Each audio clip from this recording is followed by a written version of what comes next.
রাজ্যে ৬ ছক্কা তৃণমূলের, আর বিজেপির বিধায়ক সংখ্যা কমে ৬৬। এ বিষয়ে আমরা কথা বলেছিলাম নেটওয়ার্ক 18-এর এডিটরিস্ট বিশ্ব মজুমদারের সঙ্গে। এই ৬ কেন্দ্রের উপনির্বাচন কিন্তু একটা বড় ফ্যাক্টর পশ্চিমবঙ্গের আগামী রাজনীতিতে। তার কারণ রুমেরা, তুমি জানো আগস্ট মাস থেকে পশ্চিমবঙ্গের ভারত রাজনীতি উত্তাল হয়ে উঠেছিল আরজিকর আন্দোলনকে কেন্দ্র করে, এবং মনে করা হয়েছিল যে এই আরজিকর আন্দোলনের একটা বড় প্রভাব পশ্চিমবঙ্গের ভোটে, এই ৬টি বিধানসভা উপনির্বাচনের ভোটে পড়বে। কেননা তুমি যদি আমাকে জিজ্ঞেস করো, তালড্যাংরা বা মাদারিহাট বাদ দিলে মেদিনীপুর কিন্তু শহর কেন্দ্রিক ভোটার, নৈহাটি শহর কেন্দ্রিক ভোটার, হারোয়া শহর এবং গ্রাম দুটোই রয়েছে, এবং তোমার তুমি যদি আমাকে বলো যে সিতাই, সেটা কিন্তু গ্রামের ভোট। সুতরাং এই যে ৬ কেন্দ্রের মধ্যে প্রায় 50-50 যে ভোট ছিল, যে শহরের ভোটও ছিল গ্রামের ভোটও ছিল, সেই জায়গায় ৬ ছক্কা তৃণমূলের পক্ষে আগামী দিনের ভিত্তি আরো মজবুত করলো। 2026-এর বিধানসভা নির্বাচনের আগে তৃণমূল তাদের জমিকে আরো পোক্ত করলো। এখানেও কিন্তু রুমেরা সেই লক্ষ্মীর ভান্ডার আবার ফ্যাক্টর হলো। তার কারণ তুমি দেখবে যে প্রতিটা কেন্দ্র ধরে যদি তুমি আলোচনা করো, লক্ষ ভোটে জিতছেন। সিতাই কেন্দ্রে অত ভোটে জেতা। মাদারিহাট 1962 সালে নির্বাচনের পর থেকে, 62 সালের পর থেকে মাদারিহাট কেন্দ্র ছিল আরএসপির দখলে।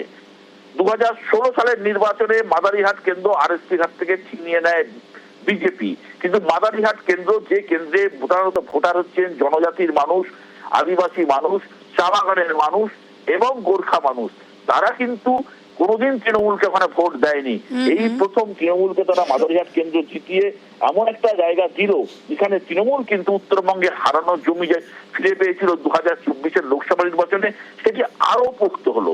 দ্বিতীয় হচ্ছে নৈহাটির উপনির্বাচন বামেরা লড়েনি, লড়েছিল CPI-ML। সেখানে তাদের ভোটের হার থেকেই বোঝা যাচ্ছে মানুষ তাদের দিকে কোনোভাবেই মুখ ফিরিয়ে তাকায়নি।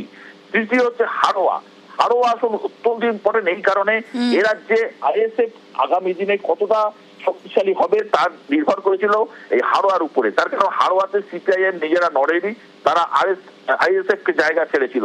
কিন্তু আইএসএফ সেখানে দ্বিতীয় জায়গা আছে ঠিকই, কিন্তু আইএসএফ যে ভোট পেয়েছে মুসলমান সম্প্রদায়, অর্থাৎ হারোয়ার যে মেজরিটি ভোটার যারা মুসলমান, তারা কিন্তু আইএসএফ কে নয় তৃণমূলকেই পছন্দ করছে।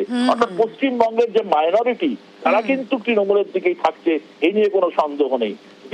চতুর্থ হচ্ছে মেদিনীপুর, যেটা একটা শহর কেন্দ্রিক ভোট। মনে করা হয়েছিল এই শহর কেন্দ্রিক ভোটে তৃণমূল একটু হয়তো বেকায়দায় পড়তে পারে, কারণ আরজিকরের মতো ইস্যু, যেখানে ডাক্তারদের এই ধরনের আন্দোলন, নাগরিক সমাজ পথে নেমেছিল, তারা পশ্চিমবঙ্গের মানুষ ভেবেছিল যে একটা অন্যরকম কিছু হবে। কিন্তু মেদিনীপুর সিট তৃণমূল জিতে আবার প্রমাণ করলো যে ভোটে জেতার জন্য নানা রকমের প্রকল্প যেমন দরকার, লক্ষ্মীর ভান্ডার যেমন দরকার, মমতা ম্যাজিক যেমন দরকার, একই সঙ্গে কিন্তু সাংগঠনিক ক্ষমতাও দরকার। এই সাংগঠনিক ক্ষমতায় কোথাও বিজেপি কিন্তু অনেক যোজন পিছিয়ে গেল তৃণমূলের থেকে।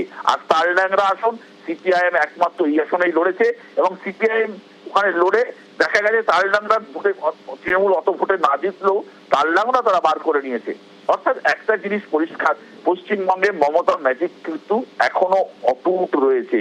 এটা কিন্তু 2026-এর নির্বাচনের আগে, বিধানসভা নির্বাচনের আগে তৃণমূলের কাছে এমন একটা জায়গা তৈরি হয়ে গেল, এমন একটা অক্সিজেন তৃণমূল পেয়ে গেল যে এত বড় আন্দোলন, এত বড় নাগরিক সমাজের মুভমেন্টও যে খুব একটা কাজে দিল না ভোটে, সেটা কিন্তু প্রমাণ হয়ে গেল।